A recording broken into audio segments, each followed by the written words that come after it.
अस्सलाम वालेकुम, मैं हूँ शाहजेब खानजादा। जारहाना या मुफाहिमाना, आइंदा इंतखाबात में नून लीग का बयानिया क्या होगा? नून लीग अभी तक इस सवाल का जवाब नहीं ढूंढ सकी है।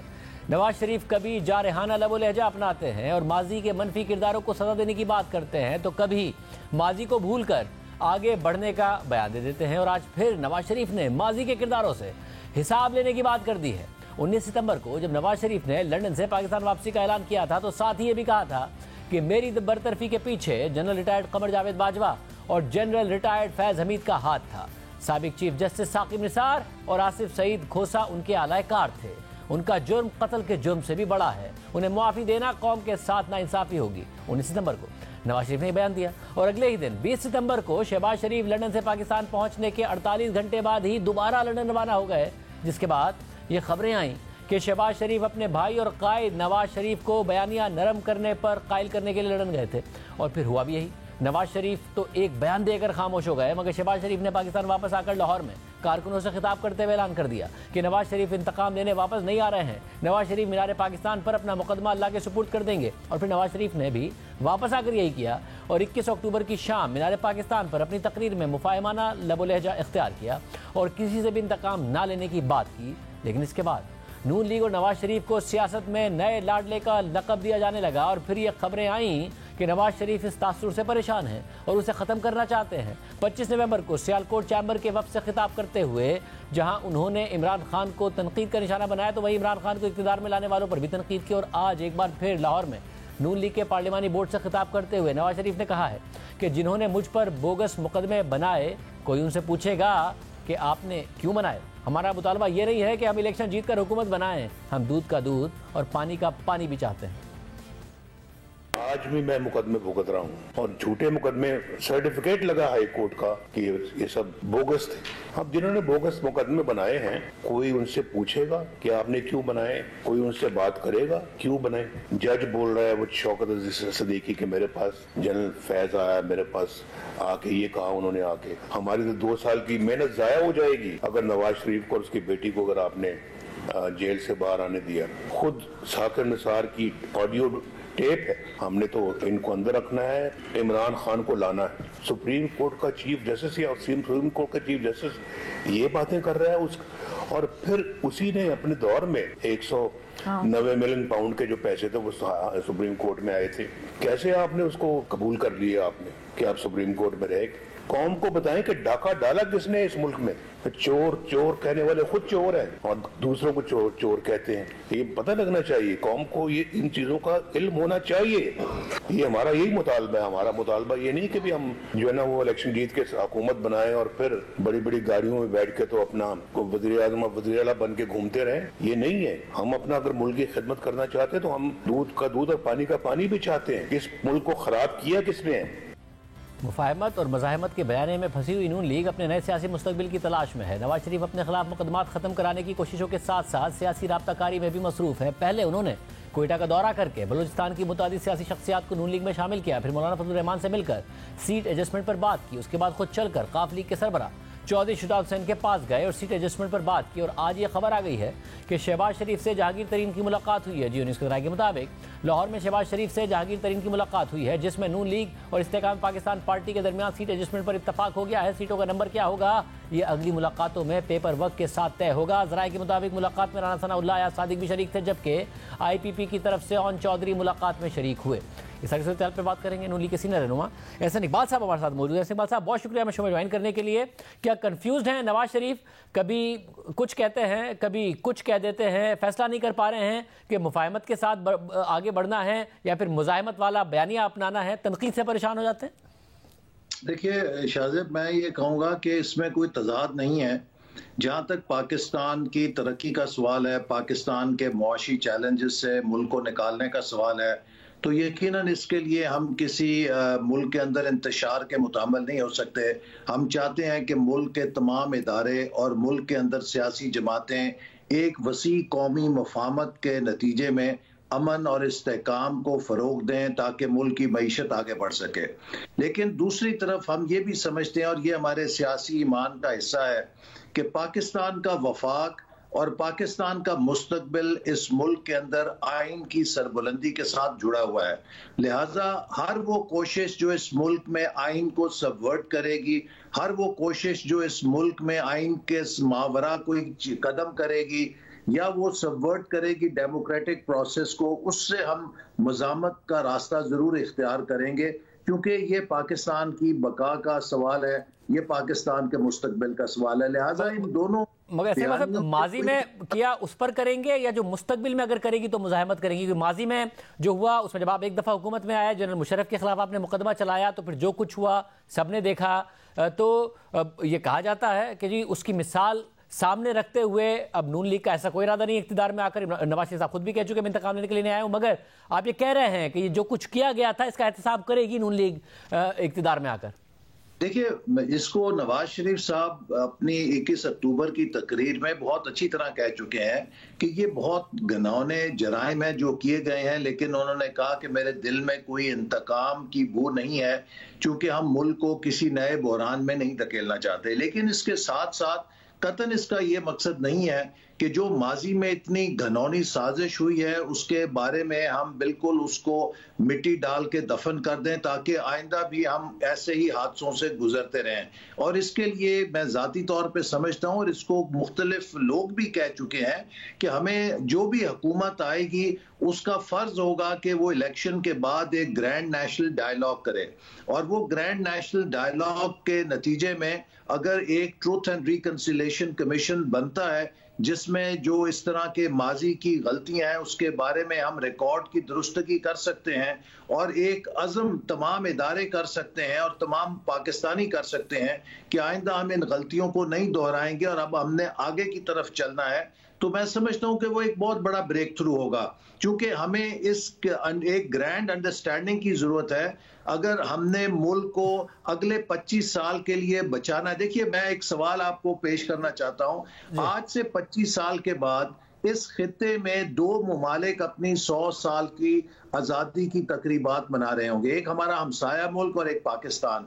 हमारे सामने बहसियत कौम बड़ा सवाल यह है कि 2047 में जब हमारे बच्चे पाकिस्तान की 100 साल तकरीबात मनाएंगे तो तारीख के सामने वो फख्र से बना सकेंगे या शर्मसार होंगे। और इन ये बड़ा सवाल है और उसके लिए बड़ा लाजमी है कि पाकिस्तान एक आइन और कानून के और जमहूरियत के रास्ते पर चले, एक मुआशी रिफॉर्म्स के रास्ते पर चले।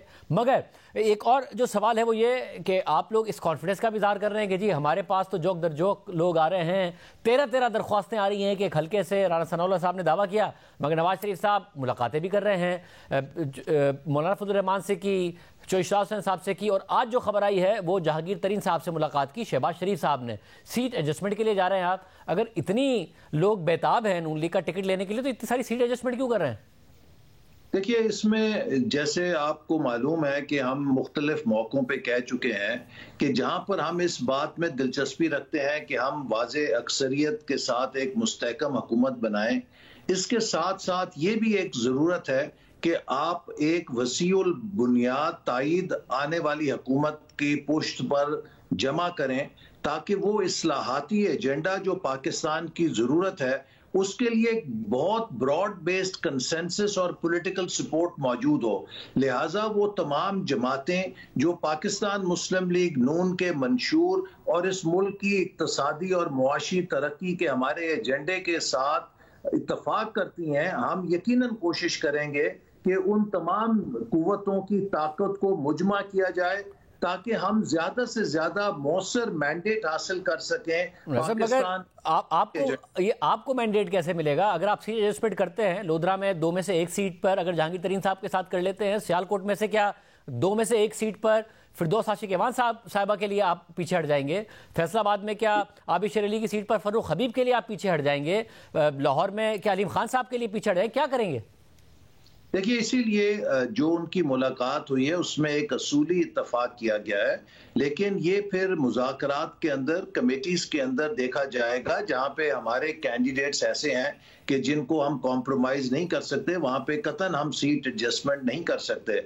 लेकिन जहां पर कहीं किसी दूसरे ऐसे सियासी कुव्वत के पास कैंडिडेट है कि जो एक मौसर इंतखाबी कामयाबी हासिल कर सकता है और वहां पर निस्बतन हमारे पास कमजोर कैंडिडेट होगा, यही एक असूल होता है सीट एडजस्टमेंट का कि जिसके पास बेहतर उम्मीदवार होता है जिससे आप इंतखाबी कामयाबी हासिल कर सके, आप उसे पुट अप करते हैं। और दूसरी बात मगर जो इस वक्त आईपीपी का हाल है उसके बावजूद आप इनसे सीट एडजस्टमेंट के लिए जाते हैं तो अपनी मर्जी से जा रहे हैं, जब आप इतने कॉन्फिडेंट भी है कि आप जीतने जा रहे हैं, या किसी के दबाव में जा रहे हैं? नहीं, किसी का कोई दबाव नहीं है। जैसे मैंने आपसे कहा कि हमारी कोशिश ये है कि हम ज्यादा से ज्यादा वसीउल बुनियाद ताईद हासिल करें और जितना एक मौसर और मजबूत मैंडेट हासिल कर सकते हैं उतना ही हमारे मुस्तकबिल के तरक्की के सफर के लिए, मुआशी इस्लाहात के सफर के लिए बेहतर होगा और उसके लिए हमारे पास ताईद और मैंडेट होगा। बहुत शुक्रिया यासिन इकबाल साहब की गुफ्तगू आपने सुनी। और दूसरी तरफ मुल्क भर में आम इंतखाबात के लिए अब सिर्फ 2 महीने रह गए हैं, लेकिन तहरीक इंसाफ की मुश्किलात कम नहीं हो रही हैं बल्कि मजीद बढ़ती जा रही हैं। एक तरफ पार्टी टिकट होल्डर्स को बल्ले का इंतखाबी निशान मिलना अब भी गैर वाज़ेह है, तो दूसरी तरफ पीटीआई के देरीना रहनुमाओं के साथ साथ इमरान खान की काबीना में अहम ओहदों पर रहने वाले अरकान के पार्टी छोड़ने का सिलसिला भी जारी है। आज पीटीआई दौरे हुकूमत के वजीर खजाना और तहरीक इंसाफ के सेनेटर शौकत तरीन ने सियासत और पीटीआई छोड़ने का ऐलान कर दिया, साथ ही सेनेट की नशिस्त से भी इस्तीफा दे दिया। खुद शौकत तरीन का इस बारे में मौक़िफ़ है कि गुज़िश्ता 2.5 साल मुआशी तौर पर और ख़राब सेहत की वजह से काफ़ी चैलेंजिंग रहे हैं, लिहाजा घर वालों और दोस्तों के इसरार पर मैंने अमली सियासत से किनारा कुशी इख्तियार करने का फैसला कर लिया है, इसलिए मैं पीटीआई और सेनेट से मुस्ताफ़ी हो रहा हूँ। शौकत तरीन के इस फैसले से सेनेट में पीटीआई की एक नशिस्त कम हो गई है, साथ ही इलेक्शन भी करीब आ रहे हैं, लेकिन तहरीक इंसाफ की इंतखाबी मुश्किलात कम नहीं हो रही हैं। अब भी ये वाज़ेह नहीं हुआ है कि 8 फरवरी 2024 के इलेक्शन में तहरीक इंसाफ को बल्ले का इंतखाबी निशान मिलेगा या नहीं मिलेगा, क्योंकि तहरीक इंसाफ के हालिया इंट्रा पार्टी इलेक्शन मुतनाज़ा होने के बाद अब ये मामला एक दफ़ा फिर इलेक्शन कमीशन के पास पहुंच गया है, जहां आज मुख्तलिफ दरख्वास्तों की इब्तिदाई समाअत के बाद पीटीआई को नोटिस जारी कर दिया गया है। तहरीक इंसाफ के बानी रुकन अकबर एस बाबर समेत कुछ दीगर अरकान की दरख्वास्तों पर आज chief election commissioner Sikandar Sultan Raja की सरबराही में 5 रुकनी कमीशन ने इब्तिदाई समाअत की। दौरान समाअत अकबर एस बाबर के वकील अहमद हसन ने इलेक्शन कमीशन से कहा कि इलेक्शन कमीशन ने पार्टी आइन के तहत इंतखाबात का हुक्म दिया था, इंट्रा पार्टी इंतखाबात के लिए वोटर लिस्ट नहीं बनाई गई, नामजदगी का तरीका कार भी नहीं था, पार्टी आइन में इलेक्शन प्रोग्राम का जिक्र नहीं है, पार्टी के इलेक्शन कमिश्नर ने डेटाबेस अपने पास रखा हुआ है, कमीशन का इख्तियार है कि ऐसे इंतखाबात करवाने वाले को हटाकर नए इलेक्शन करवाए। अकबर इस बाबर के वकील ने मजीद कहा कि हम पीटीआई के मरकजी दफ्तर गए, लेकिन हमें कागजात नामजदगी समेत दीगर तफसीलात फराहम नहीं की गई और इंतखाबात में हिस्सा लेने के हक से महरूम रखा गया। हमने इंट्रा पार्टी इंतखाबात के लिए दरख्वास्त फॉर्म मांगा था, लेकिन मुहैया नहीं किया गया। इस दौरान चीफ इलेक्शन कमिश्नर ने कहा कि आपके पास क्या सबूत हैं कि आपने कागजात नामजदगी हासिल करने के लिए कोशिश की थी। तो इस मौके पर अकबर एस बाबर ने इंट्रा पार्टी इंतखाबात से मुतालिक पीटीआई सेक्रेटेरिएट जाने की वीडियो चलवा दी। इसके बाद अकबर एस बाबर ने पीटीआई के इंट्रा पार्टी इलेक्शन की वीडियो दिखाते हुए मौक़िफ़ इख्तियार किया कि वीडियो में देखा जा सकता है कि कबूल है कहकर इंट्रा पार्टी इंतखाबात को मुकम्मल कर दिया गया। तो इलेक्शन कमीशन के रुकन ने सवाल पूछा कि आपने वीडियो क्यों बनाई और ये दूसरी पेशावर की वीडियो किसने बनाई? तो अकबर एस बाबर ने जवाब दिया कि जो वीडियो सेक्रेटेरिएट में बनाई गई वो हमारी है, हमने इसलिए वीडियो बनाई क्योंकि हम सबूत रखना चाहते थे, ताहम पेशावर की वीडियो मीडिया की है, इलेक्शन कमीशन चाहे तो वीडियो की फॉरेंसिक करवा ले। इससे पहले भी वीडियो सबूतों पर फैसले हुए हैं। इस मौके पर इलेक्शन कमीशन के एक रुकन ने रिमार्क दिए कि इलेक्शन कमीशन का काम ये नहीं है कि बार बार इंतखाबात का हुक्म दे, एक दफ़ा मौका दिया था, यही इंट्रा पार्टी इलेक्शन है तो ठीक है, अगर कुछ गलत हुआ तो नताइज भुगतना पड़ेंगे, आप दोबारा इंतखाबात को तो भूल जाएं, हमने शफाफ इंतखाबात का कहा था। समाअत के बाद इलेक्शन कमीशन ने तहरीक इंसाफ को नोटिस जारी कर दिए और मजीद समाअत के लिए 12 दिसंबर की तारीख मुकर्रर कर दी है। कल हमारे प्रोग्राम में नून लीग के सीनियर रहनुमा राना सनाउल्लाह ने कहा था कि पीटीआई के पास बल्ले का निशान रहने दिया जाना चाहिए, बल्ले का निशान तब्दील करने से कोई फर्क नहीं पड़ेगा। तो राजा साहब आप कहेंगे फिर कि जो इलेक्शन कमीशन हमने देखा कि सारी जमातों से उन्हें तहरीक इंसाफ ही दिखी, फिर वो मामला भी चैलेंज हो रहा है कि बल्ले का निशान भी तहरीक इंसाफ के पास रहने दिया जाए और उनके जो नुमाइंदे हों उन्हें भी कैंपेन डोर टू डोर करने दी जाए और फिर मुकाबला किया जाए? जी बिल्कुल करें, उनके नुमाइंदे जो हैं वो बिल्कुल डोर टू डोर कैंपेन करें, बिल्कुल उनके पास बल्ले का निशान जो है वो रहने दिया जाना चाहिए। बल्ले का निशान तब्दील करने से कोई फर्क नहीं पड़ेगा, कोई 1% वोट ज्यादा पड़ सकता है नए निशान को रिएक्शन में, लेकिन बल्ले के निशान के रहने से कोई फर्क नहीं पड़ेगा। दूसरी जानिब तोशाखाना के तहाइफ से मुताल्लिक नैब ने आज इमरान खान की अहलिया बुशरा बीबी को वार्निंग पर मबनी एक अहम नोटिस भेजा है, जिसमें 3 कीमती तोहफों की तफसीलात बयान की गई हैं और उन्हें पेश करने का आखिरी मौका दिया गया है, जिनमें एक तोहफा 26 जून 2019 का है। ये तोहफा एक चेन और उसमें लगे हुए लॉकेट, कान में पहनने वाले टॉप्स के एक जोड़े, 2 अंगूठियों और 2 ब्रेसलेट पर मुश्तमिल है। नैब के मुताबिक दूसरा तोहफा 18 सितंबर 2020 का है, जिसमें सोने और हीरे का एक नेकलेस, सोने और हीरे का एक ब्रेसलेट, सोने और हीरे की एक अंगूठी और साथ ही सोने और हीरे की 2 बालियां शामिल हैं। जबकि तीसरा तोहफा 21 मई 2021 का है, जिसमें एक नेकलेस, 2 बालियां और एक ब्रेसलेट घड़ी शामिल है। नैब ने बुशरा बीबी से कहा है कि आपको साबिक वजीर आजम इमरान खान की बीवी की हैसियत से गैर मुल्की मौजूदीन से ये तोहफे मिले थे, जिनकी मालियत करोड़ों रुपए बनती है, लेकिन इनकी कीमत को अंडर वैल्यू करवाकर एक छोटी सी रकम अदा करके इन तोहफों को आपने अपने पास रखा। साथ ही कीमत का दुरुस्त तयन करने के लिए ये तोहफे तोशाखाना में जमा भी नहीं कराए गए, जो तोशाखाना के कवायद की खिलाफ वर्जी है। नैब के बुशरा बीबी को भेजे गए नोटिस के मुताबिक आपसे कई मरतबा कहा गया कि ये तहाइफ पेश करें, लेकिन आप ऐसा करने में नाकाम रहे। इसलिए आपको आखिरी मौका दिया जा रहा है कि मज़कूरा रियासती तोहफों को पेश करने की गर्ज से आप एक मर्द फैमिली मेंबर के साथ नैब रावलपिंडी में 11 दिसंबर को कंबाइंड इन्वेस्टिगेशन टीम के सामने पेश हो जाएं। ये वादे किया जाता है कि इस ऑर्डर में दी गई हिदायत पर अमल न करने की सूरत में नैब कानून के मुताबिक आपके खिलाफ सख्त एक्शन ले सकता है। तहरीक इंसाफ की मुश्किलात बढ़ती जा रही हैं। इलेक्शन में बल्ले का निशान मिलेगा या नहीं, अब भी गैर यकीनी है। बात करेंगे, हमारे साथ मौजूद हैं तहरीक इंसाफ के सीनियर रहनुमा आमिर खान साहब। आमिर खान साहब, बहुत शुक्रिया हमें ज्वाइन करने के लिए। जाहिर है जो हालात हैं, आप इस पर एतराज़ उठा रहे हैं कि पार्टी को सिंगल आउट किया जा रहा है। इलेक्शन कमीशन वो कर रहा है तहरीक इंसाफ के साथ जो किसी जमात के साथ नहीं किया। बाकी सबके इंतखाबात पर भी सवाल उठता है, मगर उस सबके बावजूद इलेक्शन कमीशन ने आज नोटिस जारी कर दिया है, जवाब तलब कर लिया है। क्या मौक़िफ़ होगा आपका? मैं समझता हूं कि तहरीक इंसाफ के साथ नाइंसाफी हो रही है, डिस्क्रिमिनेशन हो रही है, जबकि दूसरी जमातों को इस किस्म के मामलात में नहीं उलझाया गया। हालांकि उनके इलेक्शन तो इससे भी कम एलेबरेट थे और इसके बावजूद भी उनको जो है उनकी पार्टी को इजाज़त भी है इलेक्शन में हिस्सा लेने की, उनको इलेक्शन सिंबल भी दे दिया गया है और पाकिस्तान तहरीक इंसाफ के साथ ज्यादती की जा रही है, उनको उलझाया हुआ है इंटर पार्टी इलेक्शंस के हवाले से एक ऐसी कंट्रोवर्सी में जिसका कोई जवाब नहीं बनता। कानूनी रिक्वायरमेंट सारी तहरीक इंसाफ ने पूरी कर दी है जो कि कानून की मंशा थी, और अब उसको खामखा एक कंट्रोवर्सी में डालना एक ऐसे शख्स की दरखास्त पर जिसका पार्टी के साथ पहले से बड़ी अरसे से एक तनाज़ा चल रहा है फंडिंग के केस से, अब उसके कहने पर उसकी एप्लीकेशन के ऊपर नोटिस जारी करना बिल्कुल नामुनासिब। और आसिफ साहब ये बताइएगा, अगर वर्स्ट केस सिनेरियो हो, माजी में हुआ जमातों के साथ, पीपल्स पार्टी से जब तलवार का निशान लिया गया तो तीर का निशान पे आए और तीर का निशान उनका निशान बन गया। नून लीग शेर के निशान के साथ आई जब साइकिल का निशान मुस्लिम लीग से चला गया। आप समझते हैं कि अगर ले भी लिया गया बल्ले का निशान तो फर्क नहीं पड़ेगा या फर्क पड़ेगा और आप इसके लिए आखिर तक लड़ेंगे? देखिए, वो एक जायज बात है कि जो निशान है इस वक्त लेके जाना जिस बुनियाद पर लिया जा रहा है वो बिल्कुल नाजायज है। उस वक्त एक मिलिट्री गवर्नमेंट थी जिसने कि उनसे तलवार का निशान लिया था और वो भी बड़ी नाइंसाफी और ज्यादती थी, इसलिए वो कोई प्रेसिडेंट नहीं है जो पीपल्स पार्टी के साथ हुआ था। और फिर उन्हें मजबूर होना पड़ा, पीपल्स पार्टी को पार्लियामेंटेरियन एक पार्टी उन्होंने ही बनाई और फिर उसको तीर का निशान लेके उसके बैनर के तहत इन्होंने इलेक्शन लड़े। तो ये बात हर पार्टी को मजबूर नहीं करना चाहिए।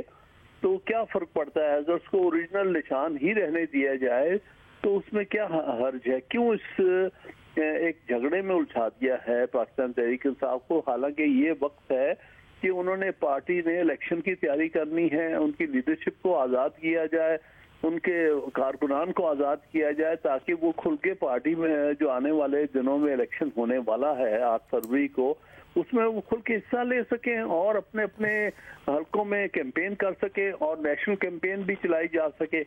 तो ये मैं समझता हूँ कि बदनीयती पे मबनी है एक पार्टी को खाम-खा की कंट्रोवर्सीज में उलझाना। और अगर ऐसा हो भी जाए जो वर्स्ट केस सिनेरियो है तो उसमें पार्टी फिर भी इंतखाबात में हिस्सा लेगी और आपके ख्याल में, क्योंकि अब तो कम्युनिकेशन बहुत ज़्यादा तेज़ है, सोशल मीडिया है, मीडिया है, आपके ख्याल में बल्ले का निशान लेने से भी फ़र्क नहीं पड़ेगा जो पार्टी की पॉपुलैरिटी है? मैं समझता हूं कि इससे बहरहाल एक ज्यादती तो होगी, लेकिन कोई ना कोई रास्ता तलाश करेंगे इंशाल्लाह ताला। इलेक्शन हमने लड़ना है, असल में जो इस वक्त सारी कोशिश हो रही है वो ये है कि किसी न किसी तरह से पार्टी को हम इलेक्शन से बाहर कर दें, और इस हवाले से हम यही कहेंगे कि हम हर सूरत, हर तरह से कानून के और आइन के अंदर रहते हुए इलेक्शन में हिस्सा लेंगे। बहुत शुक्रिया हामिद खान साहब की गुफ्तगू आपने सुनी। प्रोग्राम में आगे बढ़ते हैं। अब से 4 दिन पहले हमने अपने प्रोग्राम में स्टेट लाइफ इंश्योरेंस कॉरपोरेशन के साबका रीजनल चीफ मोहम्मद अहमद अमजद के कत्ल की कहानी आपके सामने रखी थी, जिन्हें 2008 में उनके दफ्तर में 10 गोलियां मारकर कत्ल कर दिया गया था। और उस कत्ल का इल्ज़ाम उसी कंपनी के साबका मैनेजर तकी हैदर शाह पर है, जो 2008 से मफरूर है। हमने अपने प्रोग्राम में आपके सामने ये तफसीलात भी रखी थी कि 2008 में इस कत्ल के बाद जब रियासत मुलजिम को गिरफ्तार करने में नाकाम हुई और मुलजिम मुल्क से फरार हो गया, तो मकतूल की बेटी माहम अमजद ने 12 साल की तलाश के बाद 2020 में सोशल मीडिया के जरिए कातिल को ढूंढकर पाकिस्तानी हुकूमत को इस हवाले से आगाह कर दिया था। लेकिन 3 साल गुजरने के बावजूद पाकिस्तान की वजारत दाखिला और वजारत खारजा मुलजिम को वतन वापस लाने में नाकाम रही है। रवां साल जनवरी में मुत्तहिदा अरब अमारात के हुकाम ने पाकिस्तान से मुलजिम की हवालगी के लिए एक्स्ट्राडिशन फाइल जमा करवाने की दरख्वास्त की थी, लेकिन तब से लेकर अब तक जब पाकिस्तान की वजारत खारजा ने यह फाइल दुबई हुकाम के हवाले की है, तो उन्होंने इसे नामुकम्मल करार देकर वापस कर दिया है। जबकि पाकिस्तान की वजारत दाखिला वाज़ेह तौर पर कह चुकी है कि वो अपनी तरफ से तमाम दस्तावेजात मुकम्मल कर चुकी है। अहम बात यह है कि सितंबर 2023 को पाकिस्तान की वजारत खारजा ने एक बार फिर मुलजिम की हवालगी की एक्स्ट्राडिशन फाइल दुबई हुक्काम के हवाले की है, मगर अब तक इस हवाले से कोई पेशरफ्त नहीं हो सकी। और अब पाकिस्तान की वजारत खारजा ने इस केस में कोई पेशरफ्त ना होने का सारा मलबा दुबई हुक्काम पर यह कहकर डाल दिया है कि अक्टूबर 2023 से रिमाइंडर्स देने के बावजूद उनकी तरफ से कोई जवाब नहीं आ रहा है। वजारत खारजा के डिप्टी प्रोटोकॉल चीफ ज्ञान चंद ने आज अदालत में जमा कराए गए बयान में मौक़िफ़ अख्तियार किया कि अबू धाबी में हमारा मिशन मुलजिम तकी शाह की हवालगी में पेशरफ्त से मुतालिक मुत्तहिदा अरब अमारात की वजारत खारजा से रोजाना की बुनियाद पर राब्ता कर रहा है। मुत्तहिदा अरब अमारात के हुक्काम के जवाब का अब तक इंतजार है और जैसे ही जवाब मिलता है तो इस हवाले से अदालत को आगाह कर दिया जाएगा। अहम बात यह है कि पाकिस्तान की वजारत खारजा ने एक ऐसा ही जवाब 23 अक्टूबर को अदालत में जमा करवाया था, जिसके बाद केस की समाअत 1 माह से ज़ायद अरसे तक मुलतवी रही। और अब जब आज केस की समाअत हुई है तो वजारत खारजा ने फिर यही मौक़िफ़ अख्तियार किया है कि मुत्तहिदा अरब अमारात के हुक्काम की तरफ से जवाब का इंतजार है। जिसके बाद सिंध हाई कोर्ट ने अपना तहरीरी हुक्म जारी किया और लिखा कि ऐसा नजर आता है कि पाकिस्तान की वजारत खारजा ने मुत्तहिदा अरब अमारात को 3 रिमाइंडर्स भेजे हैं और दुबई हुक्काम से मुलाकात की दरख्वास्त भी की है ताकि इस मामले पर बातचीत की जाए। हम एक बार फिर वजारत खारजा को हिदायत करते हैं कि वो इस मामले को तेजी से आगे बढ़ाए और अगर इस केस में कोई पेशरफ्त ना हुई तो वजारत खारजा के एडिशनल सेक्रेटरी ज़ाती तौर पर अगली समाअत में पेश हों और केस की समाअत 3 हफ्तों के लिए मुलतवी की जाती है। अहम बात यह है कि जब हमने 4 दिसंबर को इस केस में ना समझ आने वाले इल्तवा के ऊपर सवालात उठाए थे और दस्तावेजी सबूत आपके सामने रखे थे, तो 6 दिसंबर को दुबई में पाकिस्तानी सिफारत खाने के डिप्टी हेड ऑफ मिशन आफाक अहमद ने इस्लामाबाद में पाकिस्तान की वजारत खारजा के दफ्तर को ईमेल पैगाम भेजा था, जिसे आज अदालत में जमा कराया गया है। और उसके मुताबिक इस केस को मीडिया की तवज्जो तब हासिल हुई जब शाहजेब खानजादा ने 4 दिसंबर को 33 मिनट का प्रोग्राम किया। माहम अमजद ने इल्ज़ाम लगाया है कि एक्स्ट्राडिशन केस फाइल में छेड़छाड़ की गई है और फाइल को जमा कराने से पहले ही उसमें से दस्तावेजात निकाले गए हैं। Maham Amjad state life insurance, police, FIA, जजेस और हमारे मिशन के खिलाफ ट्वीट्स करती रही हैं। दुबई में पाकिस्तानी सिफारत खाने की ईमेल के मुताबिक सिफारत खाने ने तकी हैदर शाह के केस को आगे बढ़ाने के लिए तमाम इकदाम उठाए हैं। वजारत से एक्स्ट्राडिशन फाइल मिलते ही हमने उसे मुत्तहिदा अरब अमारात के हुक्काम के सामने रखा ताकि वो इस पर गौर कर सकें और माहम अमजद की दरख्वास्त पर मुत्तहिदा अरब अमारात को उनकी सिक्योरिटी की दरख्वास्त की गई थी ताकि उनके सिक्योरिटी खदशात को दूर किया जा सके। दुबई में पाकिस्तान के सिफारत खाने ने अपनी ईमेल में मजीद कहा कि ज्यादातर एक्स्ट्राडिशन के केसेस में मुत्तहिदा अरब अमारात मजीद दस्तावेजात और मालूमात के लिए उन्हें वापस भेज देती है और एक्स्ट्राडिशन ट्रीटी के मुताबिक उनमें से ज्यादातर ऑब्जर्वेशंस का ताल्लुक दस्तावेजात की फरहमी, अटेस्टेशन और दस्तावेजात के अरबी तर्जुमे से होता है, जिसके बाद इन केसेस को दोबारा मुत्तहिदा अरब अमारात की वजारत खारजा को इस दरख्वास्त के साथ भेजा जाता है ताकि वो इस हवाले से मुतल्लिका क्वार्टर से रब्ता करें। मुत्तहिदा अरब अमारात में सिफारत खाने की ईमेल के मुताबिक मुत्तहिदा अरब अमारात के किसी भी सवाल पर सिफारत खाना वजारत खारजा को वजारत दाखिला की मुशावरत के साथ इन बेज़ाब्तियों को दूर करने की दरख्वास्त करता है और कुछ केसेस में दोनों तरफ से जवाब आने के लिए 4 से 5 महीने लग सकते हैं। ये सिफारत खाने की वो ईमेल है जो उन्होंने इस्लामाबाद में वजारत खारजा के दफ्तर को भेजी थी, मगर इस ईमेल में इस चीज़ की वजाहत नहीं की गई है कि वजारत दाखिला तो पहले ही वाज़ेह कर चुकी है कि वो तमाम एतराज़ात दूर कर चुकी है और बार बार इन एतराज़ात का सामने आना हैरानकुन है। साथ ही एक एक्स्ट्राडिशन फाइल के एतराज़ात दूर करने के लिए सिफारत खाने को आखिर कितना वक्त दरकार होता है, क्योंकि ये मामला गुज़िश्ता 11 महीने से ज़ेर अल्तवा है। जनवरी में दुबई के हुकाम ने पाकिस्तानी हुकाम से एक्स्ट्राडिशन फाइल मांगी थी जिस पर आज तक कोई पेशरफ्त नहीं हो सकी है। साथ ही मकतूल की बेटी माहम अमजद ने सिफारत खाने के पैगाम पर रद्द अमल देते हुए हमें बताया है कि मैंने FIA और जजेस के खिलाफ कोई ट्वीट नहीं की है और मैंने सोशल मीडिया पर जो भी पोस्ट किया है उसके पीछे ठोस सबूत हैं जो मीडिया हाउसेस के साथ भी शेयर किए गए हैं। जबकि इससे पहले माहम अमजद ने हमारे प्रोग्राम में यह दावा किया था कि मुत्तहिदा अरब अमारात में केस को देखने वाले जज ने यह बताया है कि पाकिस्तान के सिफारत खाने ने उनसे अब तक कोई मुलाकात नहीं की है और पाकिस्तान की वजारत दाखिला की तरफ से भेजी गई फाइल्स की कॉपी जब उन्होंने मुत्तहिदा अरब अमारात की वजारत इंसाफ के साथ शेयर की तो उन्होंने जवाब दिया कि यह फाइल इस तरह से उन तक पहुंची नहीं। जो जज यहाँ पे यूएई में केस देख रहे हैं, मैं उनसे पर्सनली मिलके आ चुकी हूँ। उनके मुताबिक एम्बेसी से आज तक एक मीटिंग भी नहीं हुई है इस केस के मुताबिक। इंटीरियर मिनिस्ट्री से मैंने एक दरख्वास्त की थी कि मुझे जो भी उन्होंने पेपर्स तैयार किए हैं, बिकॉज ये कोर्ट में मामला चल रहा था, उनसे हमने रिक्वेस्ट की थी कि हमसे भी एक PDF शेयर कर दिया जाए ताकि मैं जाके पर्सनली दिखा के आ जाऊँ। जब मैं मिनिस्ट्री ऑफ जस्टिस गई हूँ और उनको मैंने दिखाए, तो उनको जब मैंने दिखाया गया किस तरह ये सारी फाइल बन के आपके पास पहुंची है, तो उन्होंने बोला है मुझे वाज़े तौर पे कि हमें इस तरह नहीं दिखाई गई। मैं प्रोसिक्यूटर से मिलके आई हूँ, मैं सबसे मिलके आई हूँ। वो उनका कहना बार बार यही है कि अपनी एम्बेसी से बोलें कि हम तक हमारे जितने हमने डॉक्यूमेंट्स जो मांगे हैं वो हमें पहुंचा दें, हम सेम डे कातिल को वापस भिजवाएंगे। अगर इतनी ही अगर यूएई की तरफ से कोई प्रॉब्लम होती तो वो same day red notice issue होने के बंदे को अरेस्ट ना करते। अब क्योंकि पाकिस्तान की वजारत खारजा ने सारा मामला दुबई हुक्काम पर यह कहकर डाल दिया है कि वहाँ से कोई जवाब नहीं आ रहा है, इस हवाले से हमने मुत्तहिदा अरब अमारात की वजारत खारजा और वजारत इंसाफ से रब्ता किया है। जैसे ही उनका जवाब आता है तो हम उसे आपके सामने रखेंगे। प्रोग्राम में ब्रेक शामिल करते हैं। सार्फिन के साथ जुलाई और अगस्त में बिजली के बिलों में क्या हुआ, एक पूरा स्कैंडल बनता जा रहा है, तो बात करेंगे ब्रेक के बाद।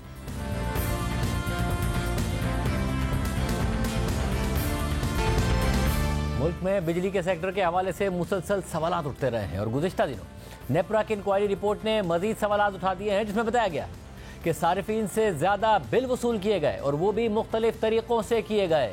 नेपरा की इंक्वायरी रिपोर्ट के मुताबिक जुलाई और अगस्त के महीने में बिजली की तकसीमकार कंपनियों ने सारिफीन को ज़्यादा बिल भेजे और इसके लिए एक तरीका ये अपनाया गया कि 30 दिन की मीटर रीडिंग और बिलिंग साइकिल के बजाय इससे ऊपर जाकर 30 दिन से ज़्यादा के अरसे में बिलिंग की गई है, जिसकी वजह से दिन बढ़ने से यूनिट भी बढ़ गए और यूनिट बढ़ने की वजह से लाखों सारिफीन का स्लैब भी बदल गया और उनकी फ़ी यूनिट लागत बढ़ गई, जिसकी वजह से बिल भी बढ़ गया। और दूसरी तरफ ऐसे सारिफीन जो लाइफ लाइन कंज्यूमर्स की कैटेगरी में आते हैं, वो ज़्यादा यूनिट्स इस्तेमाल होने की वजह से लाइफ लाइन कंज्यूमर्स की फहरिस्त से निकल गए, जिसकी वजह से उन्हें फ़ी यूनिट ज़्यादा कीमत अदा करना पड़ी। जबकि दूसरी तरफ बिजली की कीमतों में इजाफे और बिजली की चोरी के खिलाफ हुकूमती क्रैकडाउन के बावजूद सर्कुलर डेट यानी गर्दिशी कर्जा मुसलसल बढ़ रहा है और गर्दिशी कर्जा जून में 2300 अरब रुपए से बढ़कर अक्टूबर में 2600 अरब रुपए पर पहुंच गया है, यानी इसमें मजीद 301 अरब रुपए का इजाफा हो गया है। हालांकि हुकूमत का दावा है कि बिजली चोरी पर क्रैकडाउन और रिकवरीज में इजाफे से अब तक 63 अरब रुपए रिकवर कर लिए गए हैं और दूसरी तरफ बिजली की तकसीमकार कंपनियों के हवाले से हुकूमती हिकमत अमली पर भी सवाल उठ रहे हैं। और आज शहबाज राना की खबर के मुताबिक वजारत तवानाई ने परफॉर्मेंस मैनेजमेंट यूनिट्स बनाने की तजवीज़ दी थी और ये यूनिट्स तमाम बिजली की तकसीमकार कंपनियों में तैनात किए जाने थे और वजारत तवानाई ने तजवीज़ दी थी कि इन यूनिट्स की सरबराही पाक फौज का एक ब्रिगेडियर करेगा जो बराह रास्त वफाकी सेक्रेटरी तवानाई को रिपोर्ट करेगा, मगर वजारत खजाना ने यह तजवीज़ मुस्तरद कर दी है। इस पूरी सूरत हाल पर बात करेंगे। हमारे साथ मौजूद है निगरान वज़ीर तवानाई मोहम्मद अली साहब। मोहम्मद अली साहब, बहुत शुक्रिया मुझे ज्वाइन करने के लिए। सबसे पहले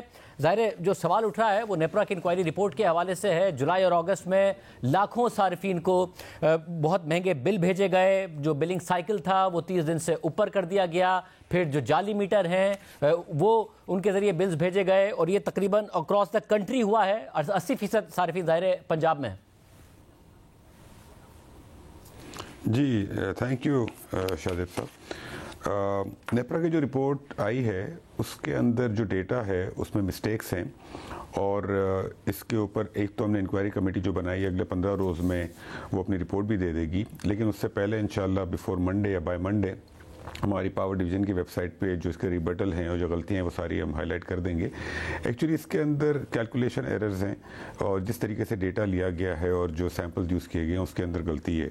इफ़ यू नोटिस उसके अंदर को कहा गया कि जी 3.5 करोड़ टोटल कंज्यूमर्स हैं ऑल ओवर पाकिस्तान। उसमें कहा गया कि 1 करोड़ कंज्यूमर्स को जो है वो जो अफेक्ट हुए हैं इसके अंदर या बिल्स जो हैं वो नंबर ऑफ डेज ज़्यादा हैं।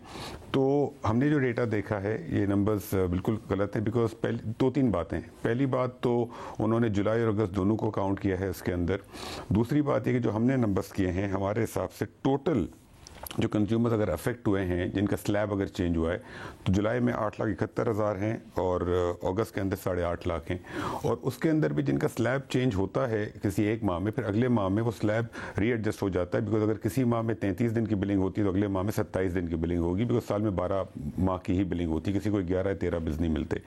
तो इस रिपोर्ट के अंदर फैक्चुअल एरर्स हैं और जो हमारा अभी तक एनालिसिस है कि they have not really gone into the depth of situation and higher management should have looked at it before publishing it. Ali sahab, एक तो आपने नंबर्स पर सवाल उठाया कि नंबर्स एग्जैजरेटेड हैं, दूसरा आपने कहा कि अगर किसी एक महीने में बिलिंग साइकिल बड़ा हो जाए तो अगले में वो छोटा हो जाता है, तो वो कॉम्पेंसेट हो जाता है। मगर इसमें सवाल उठता है ना कि अगर एक महीने में बड़ा हो गया तो कैसे इक्वली कॉम्पेंसेट होगा अगले महीने में? अगर वो एक स्लैब से निकलकर अगले स्लैब में चला गया और उसे महंगा यूनिट पड़ गया है, और अगर वो लाइफलाइन की कैटेगरी से निकल गया है तो अगले महीने में कैसे कॉम्पेंसेट हो जाएगा उसके लिए? अच्छा, इससे पहले हम ये समझ लें शाहजेब कि बिलिंग साइकिल किस तरीके से पाकिस्तान में मीटर रीडिंग कैसे होती है। देखिए, ऑल ओवर पाकिस्तान एक ही दिन तमाम मीटर्स की रीडिंग पॉसिबल नहीं है। कोई 3.5 करोड़ कस्टमर्स हैं तो 3.5 करोड़ मीटर्स की रीडिंग एक ही दिन नहीं हो सकती है। तो हर कस्टमर का जो बिलिंग साइकिल होता है वो अलग होता है, बिकॉज हमारा staff every day meter reading कर रहा होता है तमाम डिस्कोस का। तो अगर किसी को 28 तारीख को बिल मिलेगा तो हर महीने की 28 तारीख को मिलेगा। तो अगर 28 जून को किसी का बिल इश्यू हुआ होगा तो अगला बिल उसका 28 जुलाई को इश्यू होगा। और जब 28 जुलाई को इश्यू होगा, अगर 28 जुलाई को लेट से कि अगर छुट्टी पड़ जाएगी, सैटरडे संडे होगा, तो उसका बिलिंग साइकिल ऑटोमेटिकली 31 डेज से बढ़ के 33 34 डेज हो जाएगा। इसमें जो इंपॉर्टेंट बात है, जुलाई के अंदर 28 जुलाई को आशूरा था, छुट्टी थी, फ्राइडे का दिन था और फिर सैटरडे संडे था। तो ऑटोमेटिकली जिन लोगों की मीटर रीडिंग 28 जुलाई को होनी थी, 28 जुलाई को, उनका ऑटोमेटिकली 34 डेज हो जाएगा। सेकेंडली, जुलाई के अंदर कोई 5 वीकेंड्स थे।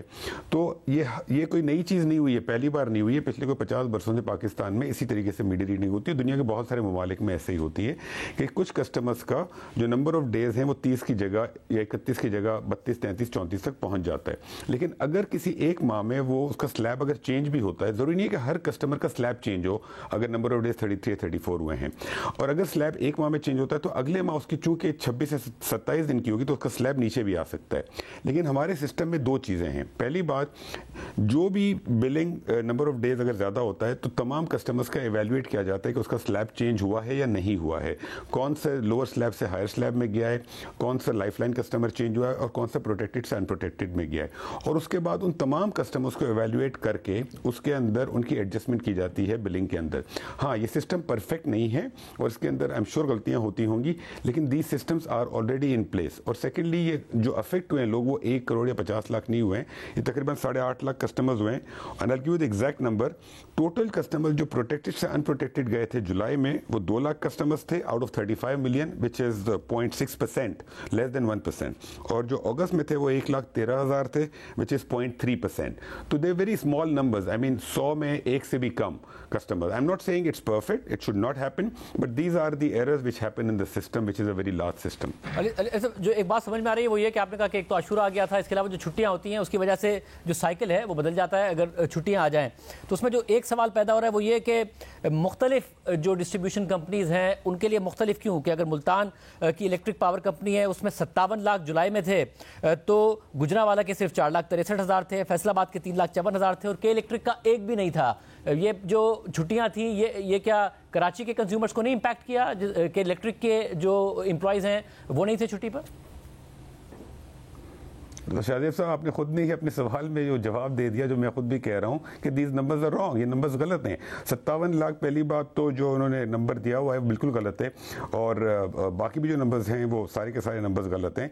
मैं तो आपसे कह रहा हूँ कि जो उन्होंने नंबर्स दिखाए हैं कि कंज्यूमर अफेक्ट, वो कह रहे हैं 32 लाख कंज्यूमर अफेक्ट हुआ है जुलाई में। हमारे हिसाब से तो 8.5 लाख हुआ है, 8,71,000 हुआ है।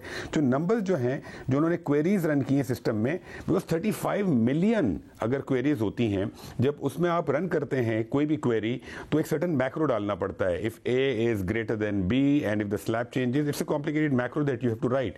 उसमें अगर जरा भी गलती हो जाएगी तो वो रन ही रिजल्ट ही गलत आएगा, and that's what has happened. So the numbers that we are looking at, these numbers are wrong. ये आम बात है, जब आप कह रहे हैं कि नंबर्स गलत हैं, ऑथेंटिक नहीं है और इसके अगेंस्ट आपकी अपनी रिपोर्ट भी आएगी तो जाहिर उससे बात वाज़ेह हो जाएगी। मगर कराची के अवाम ने भी, हमने देखा कि जुलाई अगस्त में उनके भी गिला था कि हमारे बिल्स बहुत ज़्यादा आ गए हैं, मगर के इलेक्ट्रिक के लिए वही बात नहीं कर रहा है। इलेक्ट्रिक में कह रहा है कि कोई भी एक महीना ऐसा नहीं है या कोई भी एक साइकिल जो है उन्होंने उस महीने में बीट नहीं किया है। तो क्या ये अपना साइकिल इनका कैसे प्रॉपर रहा? आशूरा तो कराची में भी आया था। ये तो पॉसिबल ही नहीं है ना, ये बिल्कुल आप सही कह रहे हैं, ये हो ही नहीं सकता। इसलिए कि देखें, अगर आप चाहते हैं कि पूरे पाकिस्तान में एक ही दिन मीटर रीडिंग हो तो आपको जो नंबर ऑफ मीटर रीडर्स हैं इस मुल्क में वो 22 गुना बढ़ाने पड़ेंगे। अगर 22 working days in a month हैं तो एक मीटर रीडर जो एम्प्लॉय होता है वो हर रोज एक इलाके की मीटर रीडिंग कर रहा होता है और इस तरीके से साइकिल चलता है। कराची में भी यही होता है। ये पॉसिबल ही नहीं है कि कराची में सबके सब लोगों को 30 से 31 दिन का बिल मिलता हो। हर माह जब वीकेंड आता है तो कुछ लोगों को 32, 33, 34 दिन का बिल जाता है। तो द फैक्ट कि कराची का नंबर ही नहीं है इसके अंदर, या तो कराची का डेटा नहीं देखा गया, और अगर देखा गया है तो फिर वो डेटा गलत देखा गया है और क्वेरी गलत रन की गई है। तो आप बिल्कुल सही फरमा रहे हैं, ये पॉसिबल ही नहीं है, क्योंकि आशूरा और 14 अगस्त तो कराची में भी थी, इस तरह पूरे पाकिस्तान में थी। बड़ा इंटरेस्टिंग है और बड़ा इंटरेस्टिंग होगा जब मंडे को आपकी वेबसाइट पर इसके अगेंस्ट रिपोर्ट आएगी कि कैसे गलत है और क्या हकाइक इसमें गलत है, वो भी हम आवाम के सामने रखेंगे। एक और बात मोहम्मद अली साहब, आप लोगों की तरफ से एक ड्राइव शुरू की गई थी, एंटी थेफ्ट ड्राइव थी, और उसके नतीजे भी नजर आ रहे हैं। 63 अरब रुपए अभी तक बचाए गए हैं, मगर साथ ही बिजली की कीमतों में भी IMF के कहने पर इजाफा किया गया, एक प्लान एग्री किया गया, उम्मीद थी सर्कुलर रेट में कमी आएगी, मगर नहीं आ रही है। जून से लेकर अक्टूबर तक 301 अरब रुपए मजीद बढ़ गया, 2300 अरब रुपए से 2600 अरब रुपए पर चला गया सर्कुलर रेट। इस बीमारी का कोई इलाज नहीं है या कोई इलाज है? नहीं, इसमें दो बातें शाहिद साहब। पहली बात तो जब से केटेगर गवर्नमेंट आई है तो बिजली के रेट बढ़े नहीं हैं, एक्सेप्ट कि अगर कोई फ्यूल में एडजस्टमेंट होती है, उसके अलावा कोई एडजस्टमेंट नहीं हुई है। बिजली के रेट केटेगर गवर्नमेंट बढ़े नहीं है। जो बढ़े थे अगस्त के अंदर, वो पिछले साल की जो एडजस्टमेंट थी जो कि जुलाई में होनी चाहिए थी, वो अगस्त में हुई थी, और अगस्त के अंदर जुलाई और अगस्त दोनों माह का बिल आ गया था एडिशनल, इसलिए हुआ था। पहली बात तो केटेगर गवर्नमेंट में नहीं बढ़ी है। दूसरी बात, जो पिछले साल की जो टोटल एडजस्टमेंट होनी थी वो तकरीबन होनी थी 8.5 रुपए के करीब, लेकिन नेपरा ने चूंकि 8.5 रुपए का इंपैक्ट बहुत ज्यादा होता तो उन्होंने उसमें से सिर्फ 5.25 रुपए का, सिर्फ तो नहीं 5.25 रुपए का इंपैक्ट कंज्यूमर को पास किया था। तो चूंकि पूरा इंपैक्ट पास नहीं हुआ था, इसलिए उस वक्त डिसाइड ये किया था कि चूंकि समर के बिल वैसे ही ज्यादा होंगे तो जो डिफरेंस है 2.5 रुपए का या 3 रुपए का, वो फिर विंटर के अंदर पास होगा। तो डेलिबरेटली इन तमाम माह के अंदर पिछले 3-4 माह में हमने कलेक्शन हमारी कम थी और अब विंटर के अंदर एडजस्ट होगी, तो ये कंज्यूमर पे इंपैक्ट कम पड़े इसलिए किया गया था। पहली बात, जो सर्कुलर डेट में आप इंक्रीज देख रहे हैं, ये हमने नंबर्स IMF से ऑलरेडी अग्री किए हुए थे कि पहले 2 क्वार्टर में नंबर्स होंगे, हम इन लाइन विद IMF हैं, और अब चूंकि क्वार्टरली एडजस्टमेंट आ जाएगी अगले 6 माह के अंदर, तो जून का जो नंबर होगा सर्कुलर डेट का वो for the whole year 0 increase होगा, जो हमने IMF से अग्री किया हुआ है। तो इस साल सर्कुलर डेट में इंक्रीज 0 होगा। और साथ में पावर डिस्ट्रीब्यूशन कंपनीज के हवाले से क्या फाइनल फैसला किया गया है? उन्हें प्राइवेटाइज किया जा रहा है? क्या इकदाम किए जा रहे हैं? जो फैसला जो अभी तक डिस्कस हुआ है, जिस पे हमने और प्राइवेटाइजेशन कमीशन ने एग्री किया है और जो डिस्कस हुआ है, वो ये है कि डिस्ट्रीब्यूशन कंपनीज की मैनेजमेंट चेंज करने का जो तरीका है वो ये है कि इनको लॉन्ग टर्म कंसेशन पे दिया जाए। दुनिया में 20 से 25 साल के कंसेशन पे यूटिलिटीज दी जाती हैं अंडर अ कॉन्ट्रैक्ट, जो कि प्राइवेट सेक्टर मैनेज करता है। उसकी वजह यह है शाहिद साहब कि इस वक्त जो ऑब्जेक्टिव है वो इनकी मैनेजमेंट जो गवर्नमेंट के हाथों में है वो गवर्नमेंट के हाथों में नहीं होनी चाहिए, और प्राइवेट सेक्टर इसको बेहतर मैनेज कर सकता है। अगर हम इसको प्राइवेटाइज करने जाएंगे तो प्राइवेटाइजेशन में आपको प्रोसीड्स तो मिलनी नहीं है कोई खास, बिकॉज इनका बुरे हाल है बहुत सारियों के। तो इसलिए इसको अगर हम प्राइवेट सेक्टर के हाथ में देना चाहते हैं तो हम 20 से 25 साल के कॉन्ट्रैक्ट के अंदर हम प्राइवेट सेक्टर को ये देंगे, और फिर प्राइवेट सेक्टर को जो इन्वेस्टमेंट होगी वो इसके अंदर करनी पड़ेगी, और जो रिटर्न मिलेगा प्राइवेट सेक्टर को, जो लॉसेस कम होंगे, उससे private sector will get the benefit. इसके ऊपर हम पिछले कोई 1 माह से काम कर रहे हैं। हम वर्ल्ड बैंक और IFC के साथ एंगेज हैं, उसमें काफी काम हो चुका है और हमने पूरा इसका वर्क प्लान बना लिया है। इसकी समरी जो है कि ये कंसेशंस के थ्रू हमें प्राइवेट सेक्टर को देने चाहिए, प्रोविंसेस को नहीं देने चाहिए और प्राइवेटाइज नहीं करने चाहिए। ये समरी ऑलरेडी हम सर्कुलेट कर चुके हैं बाकी मिनिस्ट्रीज को, उनसे कमेंट्स आ रहे हैं हमारे पास, और जब कमेंट्स पूरे आ जाएंगे, जो कि इंशाल्लाह अगले हफ्ते आ जाएंगे, तो फिर ये कैबिनेट के पास जाएगी फॉर अप्रूवल कि कंसेशन के ऊपर काम हो जाए। मोहम्मद अली साहब, एक मुद्दत के लिए कंसेशंस पे देना, फिर लॉसेस कम करें तो उनका बेनिफिट होना, इसमें आपको नहीं लगता कि इतना बड़ा इंसेंटिव उनके लिए इन्वेस्टमेंट का नहीं होगा? क्योंकि पाकिस्तान की पावर डिस्ट्रीब्यूशन कंपनीज में एक मैसिव इन्वेस्टमेंट भी चाहिए। प्राइवेटाइज होगी, उन्हें पता है कि उनकी चीज़ है तो उसमें इन्वेस्टमेंट भी होगी, कि इलेक्ट्रिक में भी हमने ये मिसाल देखी है। ये बेहतर नहीं होगा कि उन्हें प्राइवेटाइज किया जाए? अगर हमें कोई बहुत अच्छे पैसे नहीं भी मिल रहे तो कम से कम लॉसेस से छुटकारा हो सके। देखिए, आर्गुमेंट जो है ना वो प्राइवेटाइजेशन और कंसेशन और प्रोविंशियलाइजेशन तीनों की फेवर में होंगे, तो प्रोज एंड कॉन्स तीनों तरफ होंगे। Different people will have different thoughts on this. लेकिन अगर आप प्राइवेटाइज करने जाएंगे तो पहली बात तो आपको पैसे खास नहीं मिलेंगे, दूसरी बात जो आपकी इन्वेस्टमेंट का पॉइंट है, जब आप कंसेशन में देते हैं किसी चीज़ को तो आप उसका इन्वेस्टमेंट प्लान पूरा अग्री करेंगे कि क्या इन्वेस्टमेंट होगी, किस तरीके से उसके वायरिंग में इन्वेस्टमेंट होगी, उसकी मैनेजमेंट में इन्वेस्टमेंट होगी, एम्प्लॉयज़ का क्या होगा, ये सारा कुछ अग्री होगा। और दूसरी बात ये देखें, कोई भी प्राइवेट सेक्टर से जब कंसेशन में लेगा ना इन यूनिट्स को, तो वो यूनिट्स जो वो डिस्कोज जिनमें के लॉसेस ज़्यादा हैं उसमें बहुत बड़ी अपॉर्चुनिटी और रिवॉर्ड है फॉर द प्राइवेट सेक्टर। अगर एक डिस्को साल के कोई 20-30 बिलियन लूज करती है, अगर वो प्राइवेट सेक्टर अगर वो 30 बिलियन को कम करके अगर 25 बिलियन भी कर देता है तो 5 बिलियन की saving means a lot of saving. उसके अंदर ऑब्वियसली शेयरिंग होगी for the private sector and the government. But overall अगर हमारी डिस्कोज को 300-400 बिलियन अगर लूज कर रही है साल का, तो प्राइवेट सेक्टर के पास बहुत इंसेंटिव है। अगर वो 5 सालों में भी इसको जीरो पे ले आता है तो उनके लिए जो सेविंग होगी और एक शेयर होगा वो बड़ा सिग्निफिकेंट होगा for the private sector. So I think it will be a big incentive for the private sector to come under long term concession. एक और खबर आई थी और वो ये कि पावर जो है मिनिस्ट्री, उनकी तरफ से ये प्रपोजल दिया गया कि परफॉर्मेंस मैनेजमेंट यूनिट्स बनने चाहिए मुख्तलिफ पावर डिस्ट्रीब्यूशन कंपनीज में, और ज़रा आपकी मिनिस्ट्री की तरफ से दिया गया और उसकी जो सरबराही करे वो पीएमयू की वो एक ब्रिगेडियर लेवल का पाक फौज का अफसर करे, फिर उसमें पुलिस भी हो, इंटेलिजेंस अफसरान भी उसकी टीम में। मगर फाइनेंस मिनिस्ट्री ने इसको रिजेक्ट कर दिया। क्या दुरुस्त खबर है ये, और क्या किस बुनियाद पर आप ये पीएमयू कर रहे थे जो परफॉर्मेंस मैनेजमेंट यूनिट्स हैं इनको प्रपोज कर रहे हैं? जी, पीएमयू इसलिए बना रहे थे शाहिद साहब कि हमने जो क्रैकडाउन जो थेफ्ट ड्राइव की हुई है उसमें कुछ इलाकों में, कुछ डिस्कोज में बहुत ही अच्छी परफॉर्मेंस है, उन्होंने बहुत अच्छा परफॉर्म किया। जैसे आपने खुद ने कहा कि 62-63 बिलियन रुपीस की ओवरऑल रिकवरी हुई है और सेविंग हुई है। लेकिन कुछ जगहों पर, कुछ डिस्कोज में परफॉर्मेंस इतनी अच्छी नहीं थी। अब वहाँ पर हमारे लोग भी मेहनत कर रहे हैं, लेकिन वहाँ पर इश्यूज हैं because of the local culture and constraints. तो वहाँ पर आप कैसे उस ड्राइव को कंटिन्यू करेंगे? तो इसलिए हमने प्रपोज किया था कि एक डिस्को से हम शुरू करें, और हमने हैदराबाद को एक मॉडल बनाया था इसके अंदर कि वहां पर हम एक टास्क फोर्स या पीएमयू बनाए जिसके अंदर हमारे लोग होंगे, मिनिस्ट्री से मॉनिटरिंग होगी, सॉरी, डिस्कोस के लोग होंगे, पुलिस के होंगे, लॉ एनफोर्समेंट एजेंसीज के होंगे। तो ये हमने एक प्रपोजल दिया था। इस पर फाइनेंस मिनिस्ट्री के कुछ कमेंट्स हैं, लेकिन ये मामला भी हम फाइनेंस मिनिस्ट्री से डिस्कस कर रहे हैं, बाकी मिनिस्ट्री से भी डिस्कस होगा, and we are very keen कि इसको किया जाए, बिकॉज अदरवाइज जिन इलाकों में रिकवरी कम है उनसे रिकवरी करने का और कोई तरीका नहीं है अनलेस के कंसर्टेड एफर्ट हो between police, law enforcement agencies and other people. But finance ministry ने इसको रिजेक्ट कर दिया। नहीं, उनके आई थिंक उसके ऊपर कमेंट्स हैं, but we are still discussing with them. It's not over, we are discussing with them. बहुत शुक्रिया वज़ीर तवानाई की गुफ्तगू आपने सुनी। प्रोग्राम में बड़े शामिल करते हैं, फिर बात होगी। स्टॉक मार्केट रुकने का नाम नहीं ले रही है, 66,000 की सतह उबूर कर गई। स्टॉक मार्केट रुकने का नाम नहीं ले रही है और मुसलसल बढ़े जा रही है, और बढ़ते बढ़ते आज मजीद 1500 से ज़ायद पॉइंट्स इजाफे के साथ 100 इंडेक्स 66,000 पॉइंट्स की सतह उबूर कर गया है। गुज़िश्ता 3 माह में इंडेक्स में 11,000 पॉइंट्स यानी 20% का इजाफा हुआ है, और सिर्फ 5 दिनों में इंडेक्स में 4,532 पॉइंट्स का इजाफा हुआ है, जो आज तक की तारीख में किसी भी एक हफ्ते में सबसे ज़्यादा इजाफा है।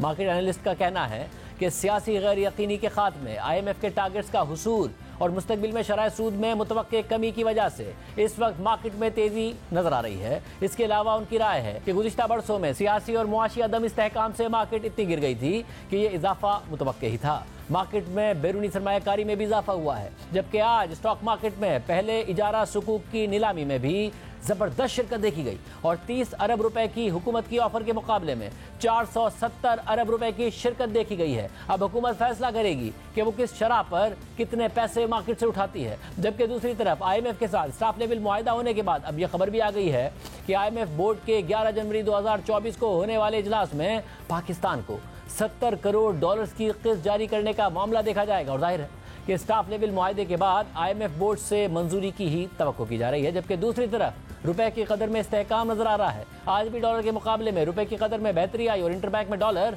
25 पैसे कमी के साथ 283 रुपए 87 पैसे का हो गया, जबकि ओपन मार्केट में डॉलर 285 रुपए 50 पैसे का है। और अहम बात यह है कि इस रेट पर दस्तयाब भी है। आज ही प्रोग्राम में इतना ही, इजाज़त दीजिए, अल्लाह हाफ़िज़।